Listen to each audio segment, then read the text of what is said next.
हाय मेरे युवा साथियों, अर्ज किया है। सबसे पहले एक शेर है, न जाने किस हुनर को लोग शायरी कहते हैं, न जाने किस हुनर को लोग शायरी कहते हैं। हम तो वो लिख देते हैं, हम तो वो लिख देते हैं जो तुमसे कह नहीं पाते हैं, जो तुमसे कह नहीं पाते हैं। एक बार फिर से आप तमाम युवा शक्ति का कन्हैया सिंह का job oriented English teaching centre Grammarpur गांव में सुस्वागतम। साथियों, अभी तक के क्लास में हम लोगों ने एक कोटेशन, एक प्रोवर्ब और एक topic, difference between A quotation and A proverb के बारे में जानकारी इकट्ठा किया है। साथियों, अगर कंटेंट्स पर आना है तो बेशक ग्रामरपुर गांव को यूट्यूब चैनल पर सपोर्ट कीजिए। नहीं, अगर चमक दमक पर जाना है तब तो कोई बात ही नहीं, क्योंकि आजकल एक कहावत बिल्कुल फिट बैठता है। वो कहावत है, बाहर से फिटफाट, बाहर से फिटफाट और अंदर मोकामा घाट। खैर, आज हम लोगों का जो टॉपिक है, आज जो हम आप लोगों के लिए टॉपिक लेकर आए हैं, वो टॉपिक है अंग्रेजी कौन लिख, बोल और समझ सकता है। आज का हम लोगों का टॉपिक है अंग्रेजी कौन लिख, बोल और समझ सकता है। आज का टॉपिक है अंग्रेजी कौन लिख, बोल और समझ सकता है। अंग्रेजी कौन लिख, बोल और समझ सकता है, यही हम लोगों का आज का टॉपिक है। दोस्तों, जैसे आइंस्टीन साहब ने भौतिक विज्ञान में E बराबर mc² फॉर्मूला बनाया है, वैसे ही हमने पिछले 25 वर्षों के पठन पाठन के दौरान अपने अनुभव से एक फॉर्मूला बनाया है, और वो फॉर्मूला है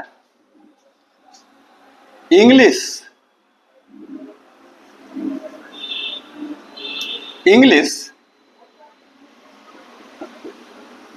language is equal to grammar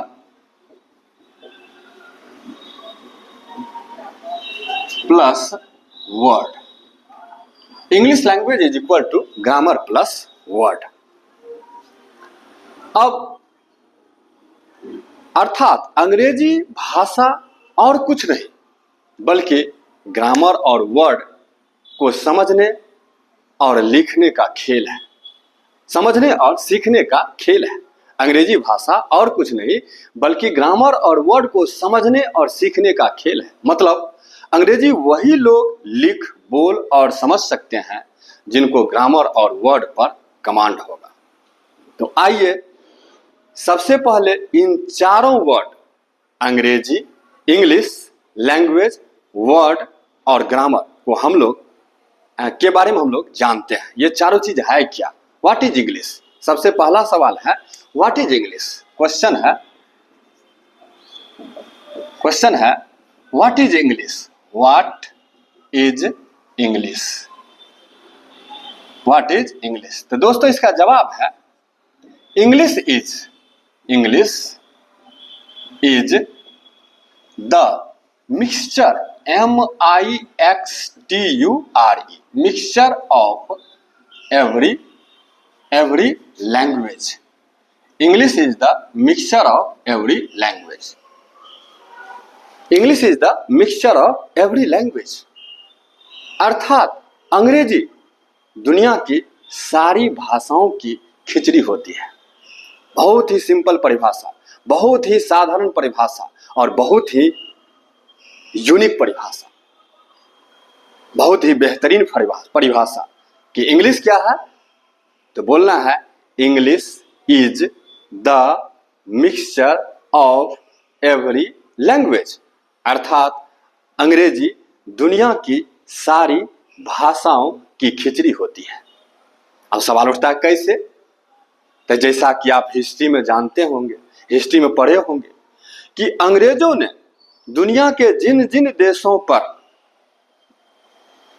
जिन जिन देशों को गुलाम बनाया, जिन जिन देशों पर शासन किया, वहां वहां के देशों के भाषा से वर्ड को ले करके बड़ी चालाकी से अपने भाषा में ये डालते चले गए और इस तरह से अंग्रेजी सारी भाषाओं की क्या हो गई, खिचड़ी हो गई।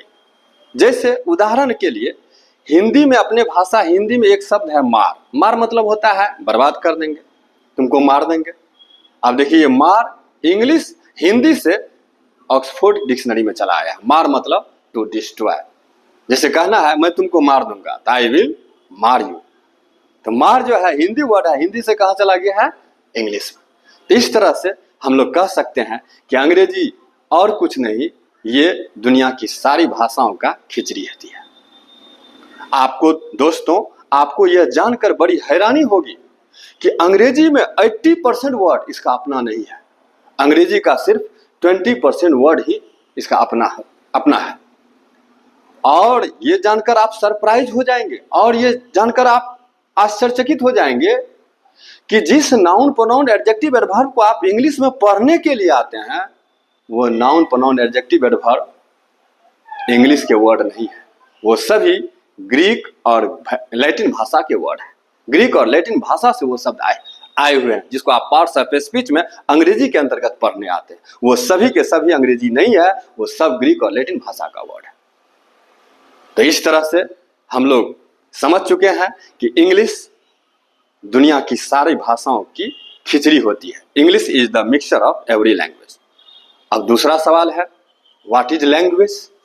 What is language? दूसरा सवाल है, क्वेश्चन है, what is language? What is language? Language क्या है, भाषा क्या है? तो इसका भी बहुत ही सरल और सिंपल परिभाषा है। क्या? तो the medium of the expression of hearts feeling is called language. दिल की बातों की अभिव्यक्ति के माध्यम को भाषा कहते हैं। लिखते हैं हम लोग परिभाषा, द आंसर हो गया, the medium MEDIUM, medium of the expression EXPRESSION, expression of hearts HEART', hearts feeling FEELING, feeling is called language, मतलब दिल की बातों की अभिव्यक्ति के माध्यम को भाषा कहते हैं। The medium of the expression of hearts feeling is called language. मतलब हम अपने दिल की बात जिस माध्यम से दूसरे के सामने एक्सप्रेस करते हैं, वही माध्यम क्या कहलाता है, लैंग्वेज कहलाता है। अब तीसरा वर्ड है, व्हाट इज ग्रामर? क्वेश्चन है, तीसरा क्वेश्चन है, what is grammar? What is grammar मतलब व्याकरण क्या है, ग्रामर क्या है? तो इसका भी बहुत ही बेहद सिंपल और सरल परिभाषा है। Grammar is called the discipline of a language. आइए इसका आंसर, इसका परिभाषा लिखते हैं। Grammar GRAMMAR, grammar is called CALLED, called the discipline. देखिए डिसिप्लिन का स्पेलिंग बहुत लोग गलती लिखते हैं और 11th 12th में कई बार पूछा भी गया है, 10th बोर्ड में भी पूछा गया है, 12th बोर्ड में भी पूछा गया है। DISCIPLINE, तो DISCIPLINE। तो grammar is called the discipline of a language, LANGUAGE। अर्थात ग्रामर को भाषा का अनुशासन कहा जाता है। ग्रामर को भाषा का अनुशासन कहा जाता है। Grammar is called the discipline of a language. अब अनुशासन का महत्व आप जानते ही हैं। इस अनुशासन से ही इस दुनिया में, ये पृथ्वी है, इस अनुशासन से ही ये सृष्टि है, अनुशासन से ही सृष्टि की रचना की गई है। इसी अनुशासन के कारण सुबह होता है, शाम होती है। अब इसीलिए आप जब अंग्रेजी पढ़ने के लिए जाते हैं तो टीचर आपको क्या सिखाते हैं? ग्रामर। जैसे इसलिए सिखाते हैं ग्रामर क्योंकि ग्रामर भाषा का क्या होता है? अनुशासन होता है। अगर आप ग्रामर नहीं सीखेंगे तब तो भाषा अनडिसिप्लिन्ड हो जाएगी। अगर भाषा से ग्रामर को निकाल दिया जाए तो भाषा अनुशासनहीन हो जाएगी। तब तो लोग बोलने के लिए कुछ भी बोल देगा, लिखने के लिए कुछ भी लिख देगा। मम्मी आता है, पिताजी जाती है। बोलिए तो बाहर में, मम्मी आता है, पिताजी जाती है। लोग लोग कभी माफ नहीं करेंगे आपको। क्यों? क्योंकि ये ग्रामर का रूल है। अगर स्त्रीलिंग है तो ती लगाओ और पुल्लिंग है तो ताते लगाओ। तो ग्रामर भाषा का क्या होता है? डिसिप्लिन होता है। इसीलिए अंग्रेजी सीखने के लिए सबसे पहले टीचर क्या सिखाते हैं? ग्रामर। जैसे जैसे आप ग्रामर सीखते हैं भाषा को डिसिप्लिन करना आप सीखते हैं। अब अगला क्वेश्चन है what is word? What is word? Question है, प्रश्न है, what is word? What is word? तो दोस्तों वर्ड का भी परिभाषा बहुत ही यूनिक, बहुत ही साधारण, बहुत ही सिंपल दिया गया है। क्या? Words are called the soul of a language. Words are called the soul of a language, यानी शब्दों को भाषा का आत्मा कहा जाता है।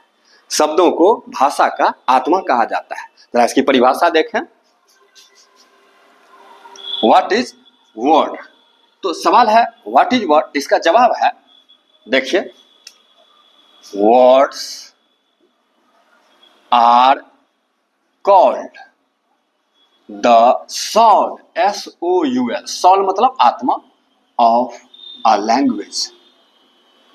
Words are called the soul of a language, यानी शब्दों को भाषा का आत्मा कहा जाता है। और शरीर है और उसमें आत्मा नहीं है तो वो शरीर नहीं रह जाता है, वो मिट्टी हो जाता है। उसको जला दीजिए या दफना दीजिए। अपने यहाँ क्या होता है? अपने यहाँ युवाओं को अंग्रेजी के नाम पर बहुत शोषण किया जाता है। कहीं भी आप अंग्रेजी पढ़ने जाइए सब वही नाउन, प्रोनाउन, जेंडर, मैंगो का मैंगोज करो, पोटैटो का पोटैटोज करो, करते करते करवाते करवाते बच्चे का दिमाग खराब कर देते हैं। आप यही कारण है कि जब आप अंग्रेजी कोर्स करते हैं, पूरा कोर्स कर लेते हैं, कोर्स खत्म होने के बाद लगता है कि हम कुछ जानते ही नहीं। इसका कारण क्या है? अपने यहाँ युवाओं को अंग्रेजी के नाम पर मौत के घाट उतार दिया जाता है। नहीं, अगर हम थोड़ी देर के लिए अंग्रेजी भाषा को शरीर मान ले, अंग्रेजी भाषा को शरीर मान ले, तो उसका आत्मा कौन होगा? तो उसका आत्मा होगा वर्ड। अब शरीर है और आत्मा नहीं है, तो बिना आत्मा के शरीर को यहाँ के शिक्षक, यहाँ का सिस्टम ग्रामर सिखाता है। ग्रामर सिखाता है, आश्चर्य की बात है। जबकि होना क्या चाहिए? सबसे पहले बच्चे को धीरे धीरे वर्ड सिखाना चाहिए। इसीलिए हम जब बच्चा ग्रामर पुराता है तो सबसे पहले हम उसको वर्ड सिखाते हैं। और वर्ड कैसे सिखाएंगे इसका इंतजार, इसका कल्पना मत कीजिए। कल के क्लास में आइए, कल का क्लास होगा हम लोगों का वर्ड का ही क्लास होगा। हम आने वाले समय में बहुत जल्दी आपको 5000 वर्ड सिखाएंगे, 5000 वर्ड। तब भाषा में जान आएगा, तब शरीर में जान आएगा। तो अपने यहाँ जहां भी अंग्रेजी पढ़ने जाइए एक ट्रांसलेशन का किताब खरीदवा देगा और उस ट्रांसलेशन के किताब में आलतू फालतू चीजें लिखा हुआ, अनप्रैक्टिकल चीज सब लिखा हुआ है। घोड़ा हिनाता है, सांप फुफकारता है, गधा हेपो हेपो करता है, छब्बू के छप्पर पर 6 छुचुंदर 6 दिनों से छुचू छुचू कर रहा है, घोड़ा सड़क पर अरक कर भड़क गया। इन तमाम बातों से युवाओं का जो है अंग्रेजी के प्रति जो है मोह भंग कर देता है यहाँ का सिस्टम। इन सब ट्रांसलेशन का कोई लेना देना नहीं है। तो अंग्रेजी के नाम पर यहाँ बहुत लूटपाट होता है। हमारे युवाओं के साथ। सोचिए, अगर आत्मा नहीं है तो बिना आत्मा के शरीर को क्या कहता है ग्रामर सिखा करके तुम डिसिप्लिन को फॉलो करो। अब बताइए, जो मुर्दा आदमी है वो कभी भी क्या डिसिप्लिन को फॉलो कर सकता है? वो तो मर चुका है, उसको अब जला दीजिए या दफना दीजिए। तो अपने यहाँ बच्चे को अंग्रेजी के नाम पर उसको मुर्दा बना दिया जाता है और केवल मुर्दा को क्या सिखाया जाता है? ग्रामर को फॉलो करो, ग्रामर सिखाया जाता है। मुर्दा क्या भला ग्रामर को फॉलो करेगा? मुर्दा क्या डिसिप्लिन को फॉलो करेगा? तो सोचिए मत, कल्पना मत कीजिए। कल के क्लास का बेसब्री से इंतजार करिए और देखिए, हम आपको बहुत ही जल्द 5000 वर्ड सिखाएंगे और आप कल के क्लास को, आने वाले क्लास को जान करके, पढ़ करके सरप्राइज हो जाइएगा। तो आज का क्लास बस यहीं तक। Thank you.